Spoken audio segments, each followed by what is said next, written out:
Saint-Foin, ça a l'air très mellifère. Hein. Si vous avez des ruches à côté de champs de Saint-Foin, c'est pas mal.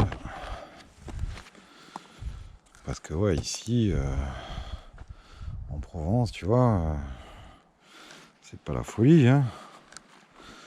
C'est pas la folie. Si tu fais Taos au printemps et Taos en été, crois-moi que t'as bien géré ta ruche. Hein. Parce que sinon, un pays pauvre. En floraison. Je te parle de la Provence, hein, je te parle pas du bord de mer où là, tu bombardes parce que tu as des fleurs de partout. Hein. Tu as des parcs, tu as des jardins, tu as un peu de tout. Hein, monsieur Titou, camarade Titou, bien le bonjour. Et ouais, bien, bord de l'eau, la floraison. Hein. Comme quoi, hein. Comme quoi de planter, c'est utile. Hein. C'est utile. Alors ouais, moi je plantouille un peu. Hein. Je plantouille des lavandes, des teucriums, des trucs, mais enfin c'est pas des machins qui vont faire des tonnes de nectar. Hein. Ouais, il faudrait, tu vois, que j'en foute partout. Hein. Pourquoi pas, remarque. Hein. Pourquoi pas. J'ai lu une étude ancienne. Alors, c'est un truc qui m'a un peu étonné. Une étude, j'essaierai de vous le filer. Bah non, c'est pas un lien ça. C'est où est-ce que j'ai trouvé ça? J'ai téléchargé ça dans une bibliothèque. Bibliothèque pour les bergers, là, tu sais, je sais plus comment ça s'appelle. Et ouais, une étude sur la lavande, parce que dans les années 60, les producteurs de lavande pensaient que les apiculteurs, en faisant butiner les abeilles, leur pompaient tout le nectar et les essences. Donc il a fallu qu'il y ait des scientifiques qui se penchent là-dessus pour leur démontrer que oui, les abeilles pompaient le nectar, mais que ça avait un intérêt pour eux, puisque tiens, une petite guêpe, ma pauvre cocotte. Je sais que tu as profité de la chaleur de la ruche, mais c'est fini. Donc ouais, les abeilles pompent le nectar, mais ils vont justement concentrer l'essence de la lavande, enfin des lavandins, hein, parce que la lavande vraie, je sais pas où il y en a, mais il ne peut trop y en avoir beaucoup. Et ouais, alors est-ce que c'est moi qui ai mal lu, mais les rendements sur la lavande étaient monstrueux. Alors, je crois qu'un pied de lavande c'était 300 grammes. Ça me semble un peu fou, alors c'est moi qui ai mal lu, mal compris. Lu trop vite. Pied de lavande adulte, hein, j'entends.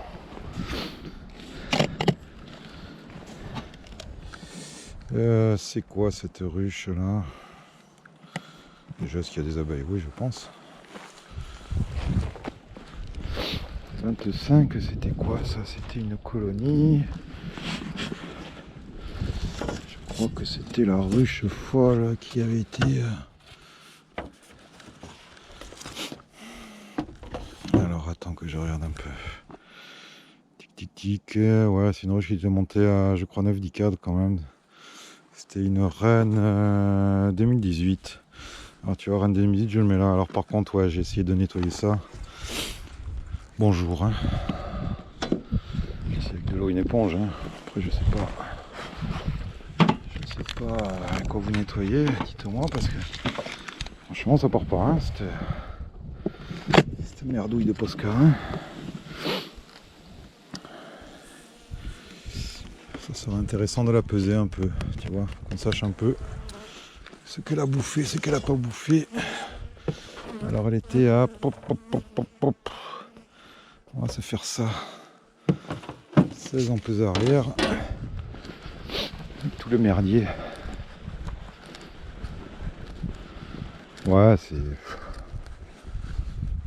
t'avoue que le nourrissement,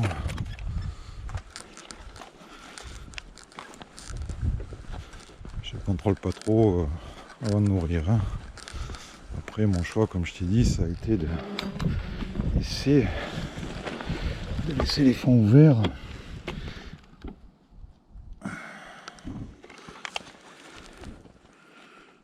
Eh ben, écoute, on est à 13. Donc on avait dit 17. Ça fait 4, ça ferait 8 kilos. Donc ça ferait un peu plus qu'un cadre de miel.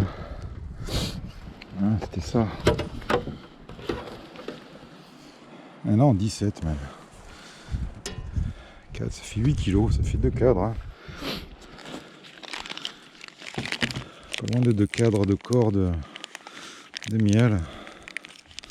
Bon, écoute, peut-être qu'il n'y aurait pas besoin, hein, j'en sais rien, de nourrir, mais voilà, c'est une colonie qui est, tu vois, qui est dégueulasse. Ça me ferait un peu chier de la perdre. Hein. Je pense pas qu'elle. Je pense que je nourris trop, oui, certainement. Allez, mes poulettes, essayez de descendre un peu là. Sûrement que je nourris trop, mais. Eh bon, je dégraisse un peu au printemps. J'enlève les cadres de. J'enlève des cadres de miel. Des cadres de miel dans le corps pour en reprise. Allez. Allez, mes titines. Allez, descendez. Donc, ouais.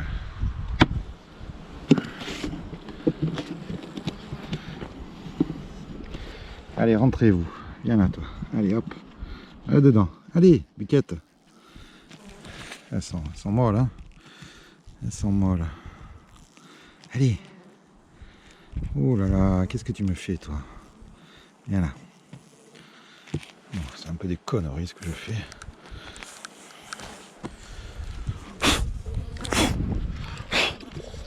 Allez, hop. Allez, voler. Allez. Allez, rentre.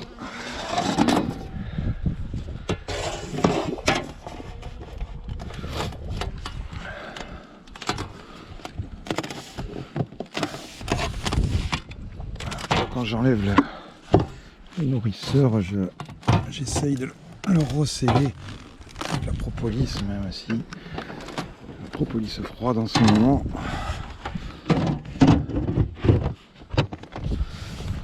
Ça colle pas des tonnes. Voilà.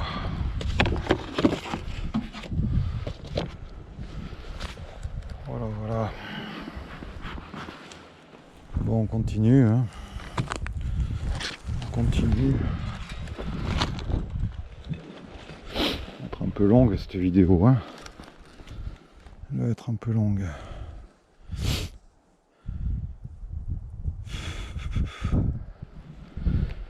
Ouais, donc voilà, hein, c'est ce qu'il faut faire, surveiller le poids, nourrir s'il y a besoin, mais bon, c'est pas évident.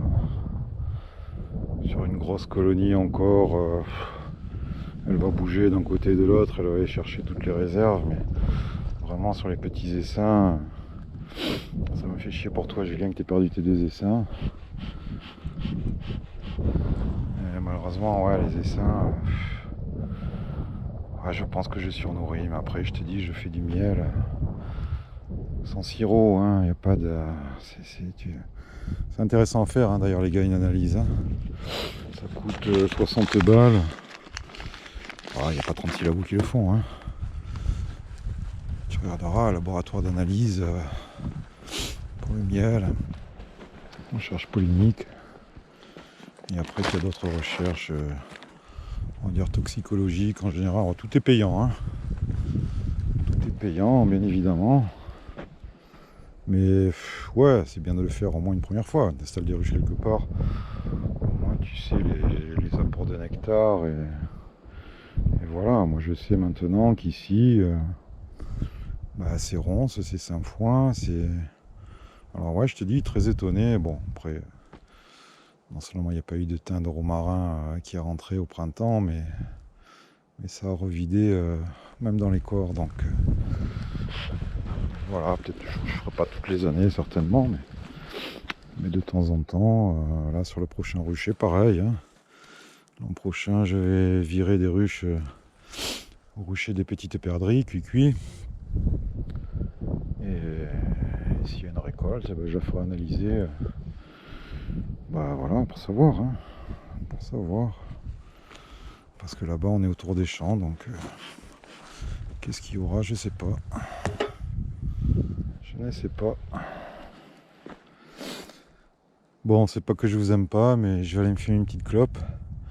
Donc je pense pas que ça vous intéresse beaucoup. Encore tous mes vœux pour 2019. En même temps, bah, faut se donner du mal pour que les vœux se réalisent un petit peu, les gars. Hein, malheureusement, ça tombe pas tout rôti. Puis encore, tomber, c'est un grand mot parce que voilà, c'est pas évident de pas avoir de père, c'est pas évident de les garder en vie. C'est pas évident de faire du miel, donc voilà. Bon, peut-être une autre vidéo tout à l'heure ou pas, parce qu'il y a du vent, donc ça va. Allez, la bise.